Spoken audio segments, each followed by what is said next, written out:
A bus driver waited for an old woman every morning, but one day she didn't show up. He always waited exactly 3 minutes longer at that stop. Not because the schedule allowed it, but because Mrs. Edith Holloway, 82, always came around the corner at the last moment, clutching her knitted purse and wearing that fading blue hat that once matched the sky.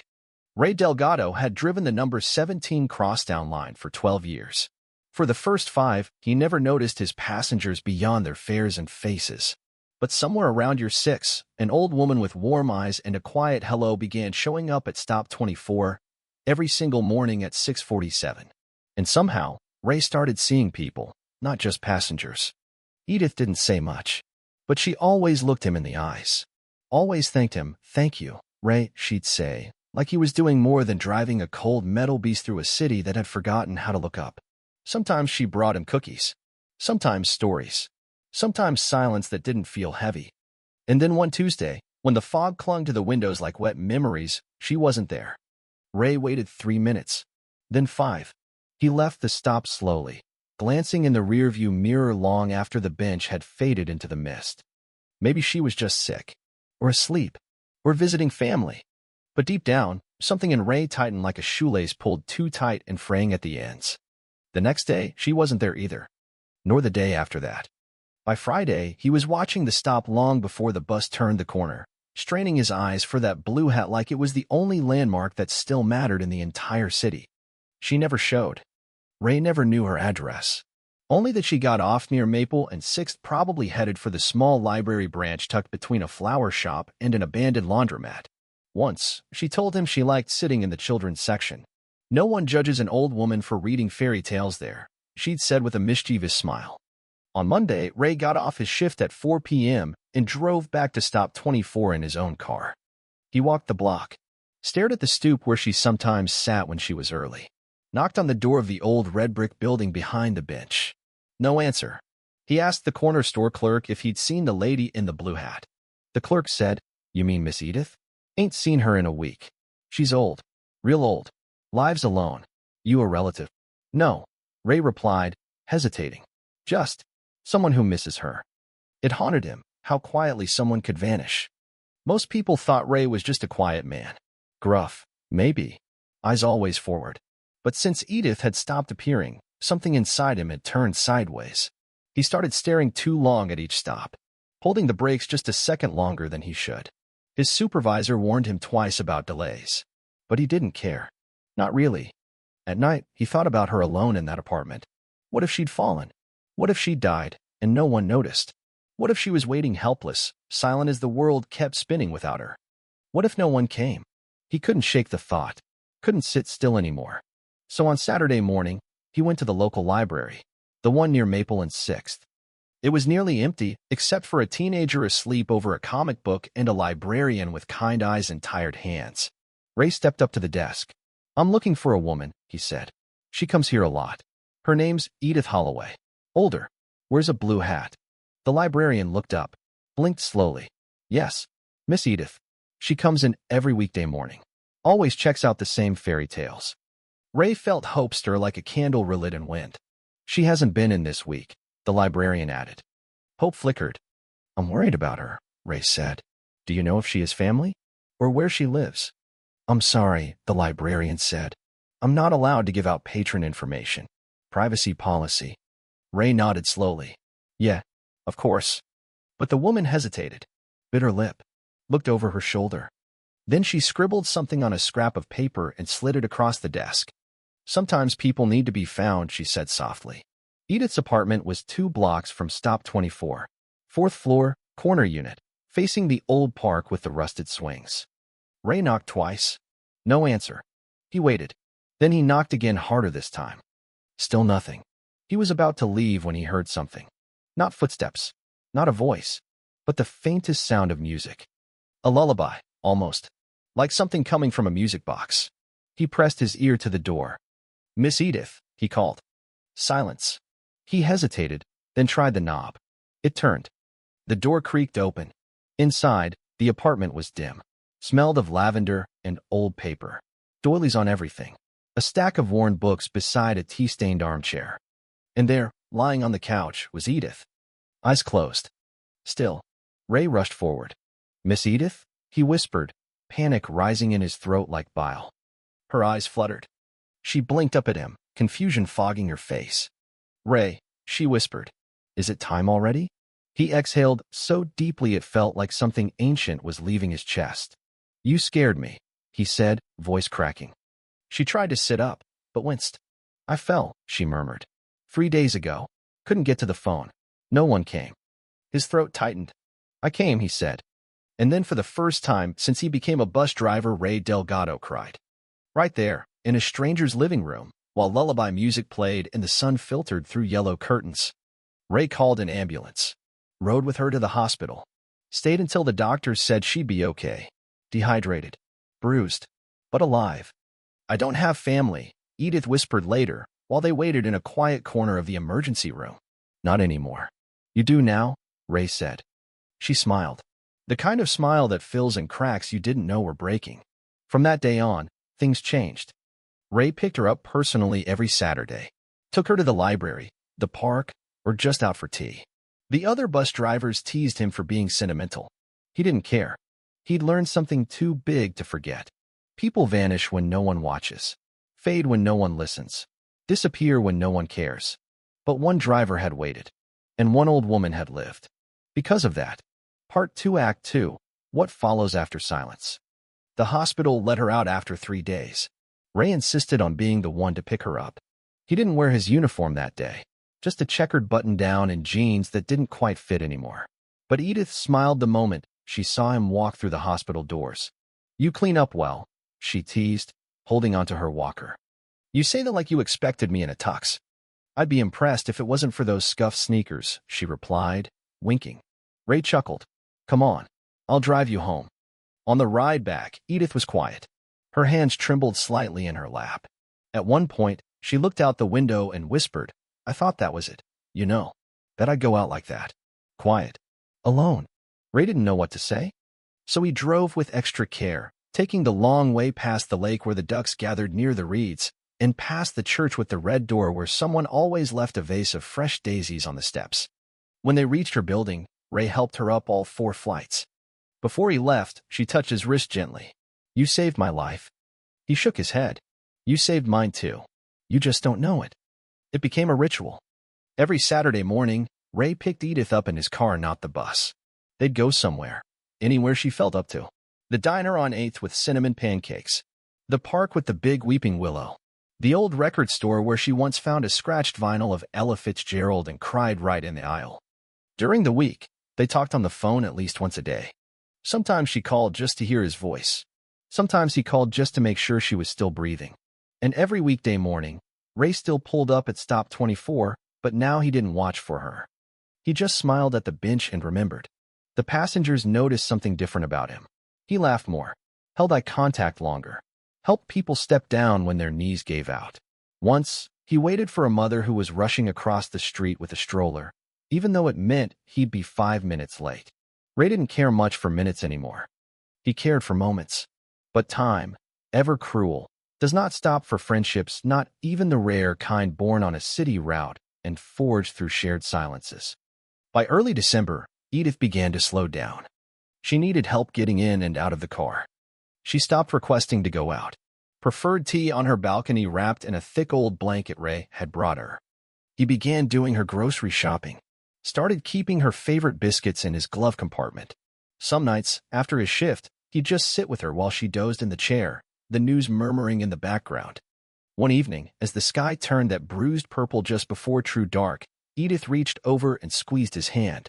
"I want to go somewhere tomorrow." Ray blinked. "Sure. Anywhere. I want to go to the place I haven't been since Gerald died." "Your husband?"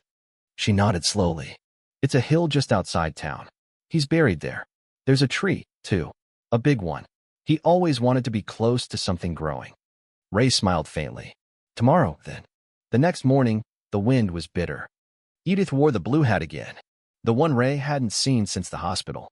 It had been mended barely and sat slightly crooked. Ray didn't fix it. She walked slower than ever.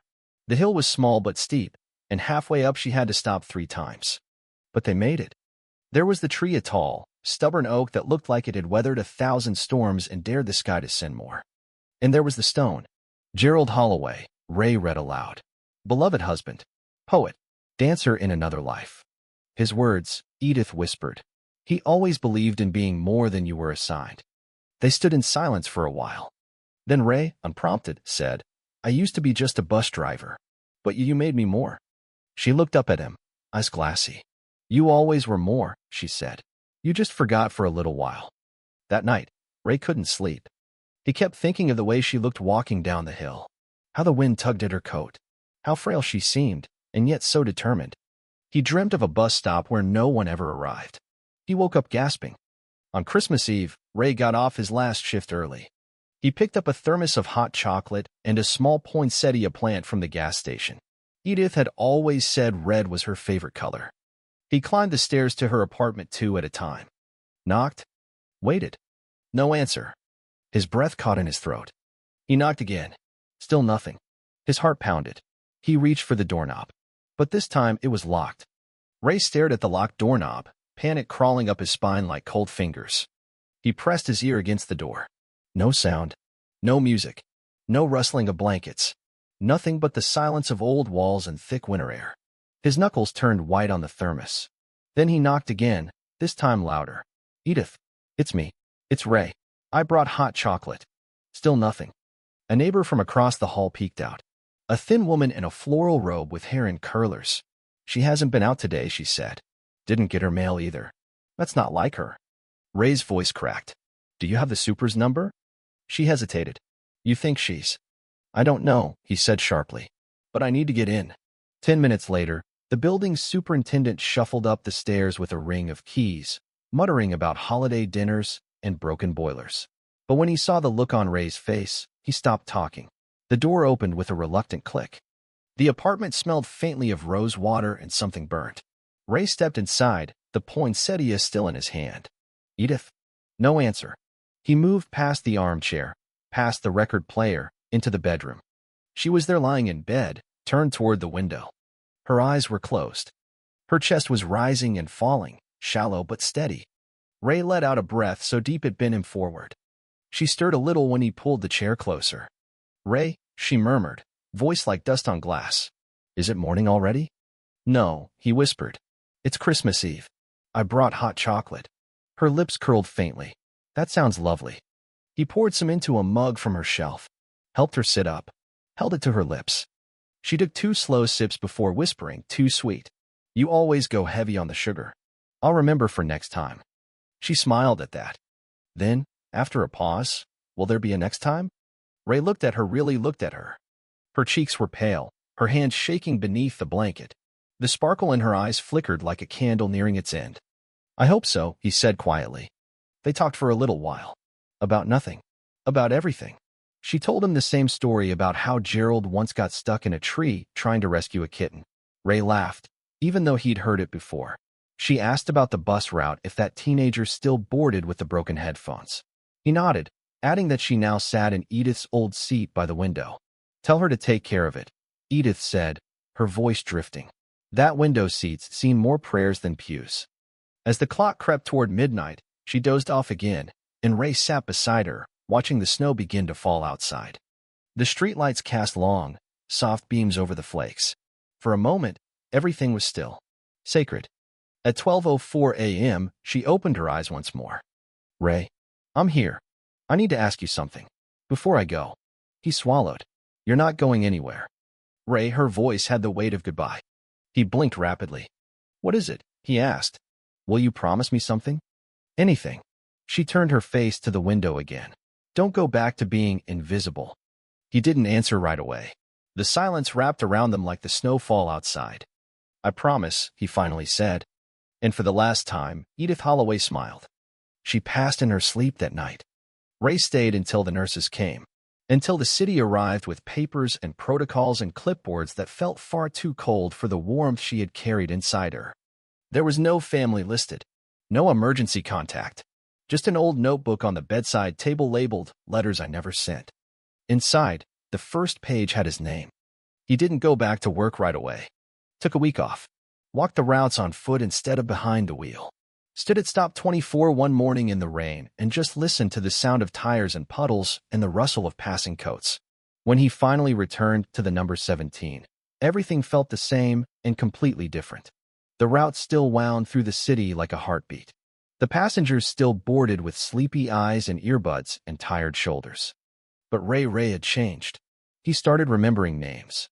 Not just Edith's, but Maria, the night shift nurse who hummed lullabies under her breath, and Khalil, the college kid who rapped quietly to himself when he thought no one was listening, and Mr. Duong, the retired mechanic who always tipped his cap before getting off. Ray learned their stories, their stops, their silences. He carried them all. And every morning, when he reached stop 24, he still paused exactly 3 minutes. Not because anyone was waiting, but because once someone had been. At the back of the bus, behind the driver's seat, a photo hung laminated with care. It was of an old woman in a blue hat, smiling beneath a tree on a hill. Beneath it were the words, "In memory of Edith Holloway, a passenger, a friend, a reminder that even small hellos can change everything." One chilly April morning, a young girl about 10 years old stepped onto the bus with her grandmother. Ray helped them up the steps. The girl looked at the photo behind him. "Who's that?" she asked, pointing. Ray glanced at the picture, then at the girl. She was someone who saw people when the world forgot how. The girl frowned. "That's sad." Ray smiled softly. "No, that's hope." And so, life moved. The wheels kept turning. But on the number 17 crosstown line, at stop 24, 3 extra minutes were always set aside not for delay, but for remembering. For presence. For Edith. And for the promise that no one who mattered would ever vanish unseen again. Part 3, Act 3, The Weight of Absence. After Edith's funeral, small, quiet, with only Ray and 2 librarians in attendance, the world didn't stop. It never does. The buses still ran. People still boarded. The city still coughed and sighed and pressed forward with its endless shuffle. But something had shifted inside Ray. A door had opened, and behind it was everything he'd tried to ignore for years. He found himself watching the elderly more closely now. Not out of pity, but vigilance. One woman with 2 shopping bags struggling to step off at Central Avenue. He pulled over longer, walked out, helped her down. A man with tremors counting coins with shaking hands. Ray waved him on and paid the fare himself. People started to notice. They called him the gentle driver. One day, someone filmed him tying an old man's shoe on the curb. It went viral online. Suddenly, strangers were waving at him before boarding. Parents told their children, "That's Mr. Ray, the kind driver." But Ray didn't care about the attention. What mattered were the connections. He began keeping snacks in a small bin behind his seat: fruit cups, protein bars, water bottles. "For anyone who needs it," he wrote on the label. He remembered how Edith used to carry mints in her purse for tired clerks and crying babies. Now he did the same. Still, nights were hard. Ray had never realized how empty a 1-bedroom apartment could feel. After 12 years of solitary routines, he suddenly missed the gentle clink of Edith's teacup, the sound of her breath softening as she drifted into a nap. She was gone, and yet he carried her everywhere, in the rhythms of the road, the pauses at each stop, the moments when the light hit the same way it had on that December morning when he'd found her. One night, he opened the notebook Edith had left him. Letters I never sent. Each page was dated. Some were to Gerald, some to herself, some to Ray. He turned to one written a month before she died. "Dear Ray, you don't know this, but you become my favorite part of every day. I used to believe kindness was rare, like lightning or falling stars. But you prove me wrong every time you wait for me at the stop, even when I'm late, even when I forget my words. You make me feel like I still matter. I wonder if you know how powerful that is." Ray closed the notebook with shaking hands. A week later, he asked to switch shifts. "I want the night route," he told his supervisor. The man raised an eyebrow. "You sure, Ray? Most folks don't want the graveyard line." Ray nodded. "That's why I do." The night bus was different. Fewer passengers. Longer silences. More time to think, to feel. He drove through neighborhoods where loneliness clung to lampposts, where old motels flickered with broken neon signs, where the only people out were the ones with nowhere else to be. It was there that he met Martha. She boarded at 11:43 p.m. on a Tuesday, dressed in layers, coat over coat, with a shopping cart full of bags and a tattered paperback in one hand. Ray greeted her with a soft evening, but she didn't reply. just nodded and sat near the back. He didn't press. The next night, she returned. Same time, same seat, same silence. This went on for a week. Finally, on the 8th night, Ray asked, "What are you reading?" Martha looked up, startled. Then, slowly, she raised the book. Little Women. Ray smiled. A classic. She hesitated. It was my mother's favorite. That was all she said. But it was a beginning. Over time, she told him more. That she used to be a teacher. That her husband died 10 years ago. That she lost her apartment last spring and had been moving from shelter to shelter ever since. That the nights were the worst, cold and quiet in the cruelest way. Ray listened. Didn't offer pity. Didn't offer platitudes. Just listened. The way Edith once did for him. He started keeping extra blankets on the bus. A pair of gloves. A small heater taped near the back row. Some nights, when there were no other passengers, he and Martha talked until the final stop. "Why are you doing all this?" she asked once, gesturing at the warmth, the kindness. Ray shrugged. "Because someone once waited for me when I didn't know I needed to be seen." That spring, Ray started a program. With the help of the city and his union, he launched a pilot called the Stop Project. It was simple. Every night, drivers on certain routes would wait an extra minute at key stops, not to stay on schedule, but to check in, to make sure no one who needed help slipped through. He trained other drivers to look for signs of distress, worked with shelters to offer free rides, built a hotline connecting drivers to social workers in real time. And always at the heart of the project was Edith. Her picture hung on every bus in the program. Below it, one woman reminded us that no one should vanish unnoticed. The program spread. Other cities took note. Grants came in. Volunteers joined. Ray gave interviews awkwardly, reluctantly, always turning the focus back to Edith, to those who'd gone unseen for too long. "She saw me," he told a local reporter once. "Now it's my turn to see others." Back on the night route, Martha continued to ride. But one night in June, she didn't show up. Ray waited 5 minutes. Then 10. Then he pulled over, heart sinking. Not again. Not another one. He called the nearest shelter. She hadn't signed in. He drove to the church where she sometimes ate dinner. Empty. At 1 a.m., he circled back and found her sitting on the steps of the closed library, head in her hands. He parked the bus, got out, sat beside her. She didn't speak for a while. Then, softly, "They kicked me out. Too full. Said I was low priority." Ray said nothing, just took off his jacket and draped it over her shoulders. "I feel like I'm disappearing," she whispered. He looked at her. "Not while I'm around." That night, he broke a rule. Took her home, gave her the couch, made tea, found an extra toothbrush in his cabinet. In the morning, she wept. "I'm not used to kindness," she said. "You'll have to get used to it," he replied. The following morning, sunlight filtered through the blinds like a gentle whisper. Martha stirred on the couch, blinking slowly as the unfamiliar warmth of a real home wrapped around her like a memory too fragile to trust.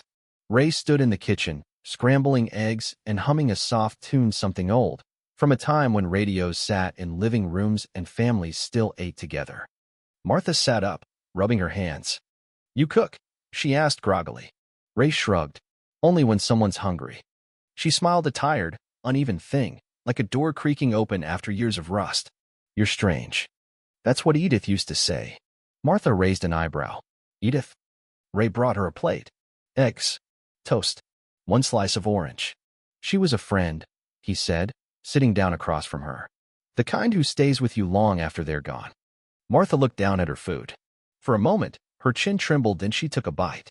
They didn't speak again until the plates were empty. Later that week, Ray took a day off. He brought Martha to a housing office, sat beside her through every form and application. When the system hesitated, as it often does for the invisible, he didn't raise his voice. He asked questions. He made sure her name was written down. By the end of the month, she had a room. A small one.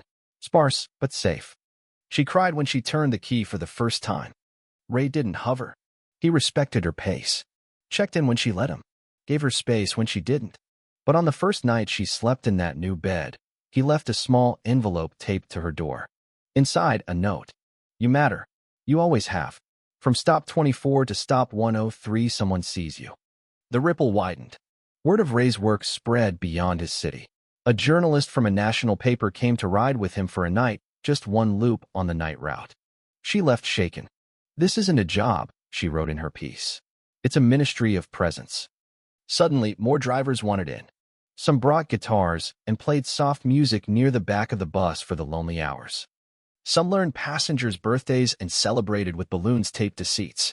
One man, a recent immigrant from Ghana, started bringing hot soup in a thermos for an elderly Russian woman who barely spoke English, but whose eyes always lit up when she saw him. Ray watched it all unfold, never seeking credit. He just smiled, quietly, as if saying, "That's Edith's doing." One night, as spring melted into summer, he stopped at a shelter with extra blankets. The director, a wiry man with sharp eyes and a soft voice, pulled Ray aside. "You've changed things," he said.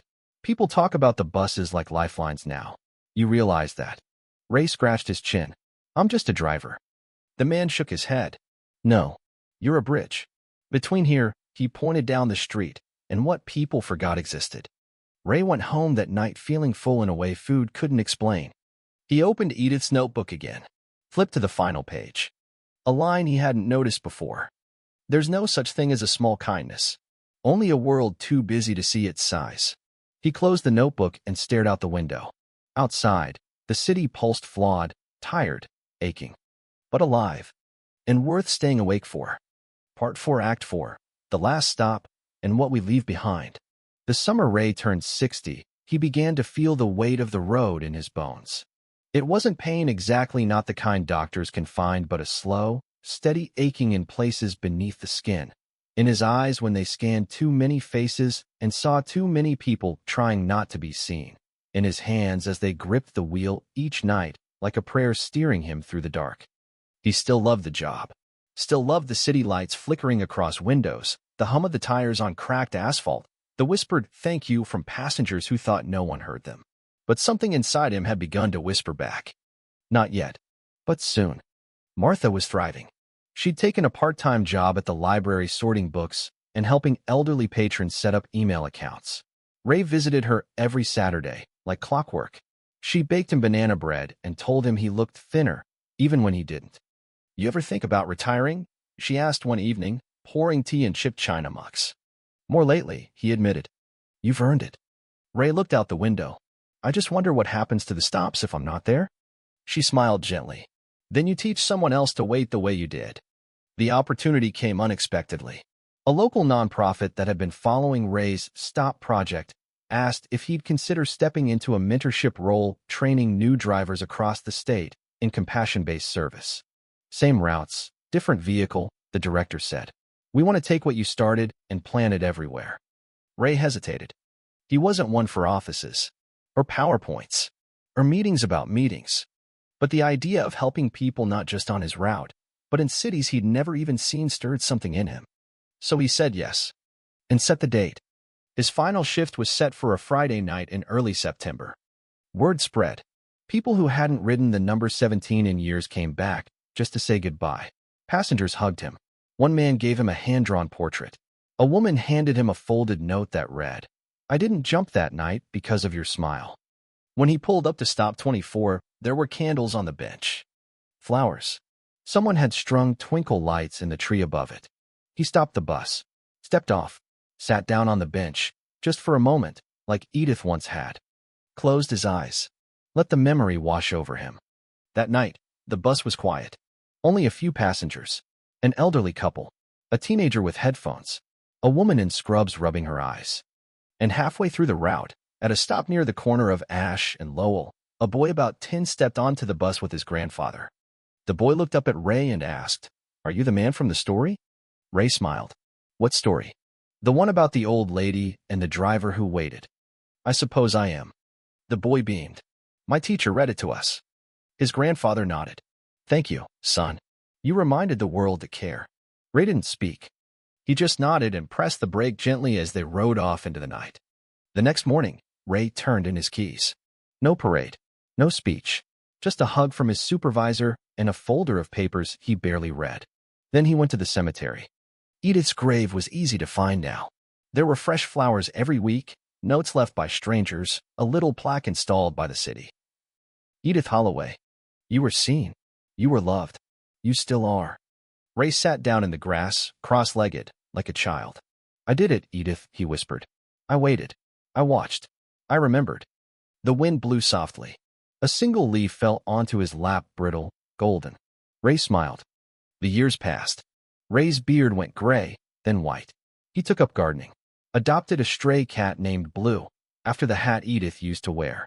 He traveled not to faraway places, but to bus depots and training centers, teaching young drivers to see more than the road. To notice the woman who limps, the man who always forgets his umbrella, the child who gets on and never speaks. He told them stories. About the blue hat, the bench, the silence of a locked door, and the miracle of being just in time. And every year, on the anniversary of her passing, he returned to Stop 24. Sometimes he found strangers there lighting candles, placing flowers. Sometimes he found nothing at all. But he always waited 3 minutes. Still, because some traditions are not about routine. They're about love. Years later, on a foggy autumn morning, a new driver pulled up to Stop 24. He was young, nervous. His first week on the job. He checked his mirror. Nobody there. About to pull away, but then remembered something an old trainer had told him. Wait 3 extra minutes at Stop 24. Why? He'd asked. The trainer had only smiled. You'll see. So the driver waited. 1 minute. 2. 3. No one came. But in that waiting, something shifted. The fog seemed to lift. And across the city, a ripple of quiet kindness stirred again, invisible, perhaps, but very much alive. Because legacies are not built in grand gestures. They're built in benches. In silence. In one old woman with a blue hat. And the bus driver who chose to wait.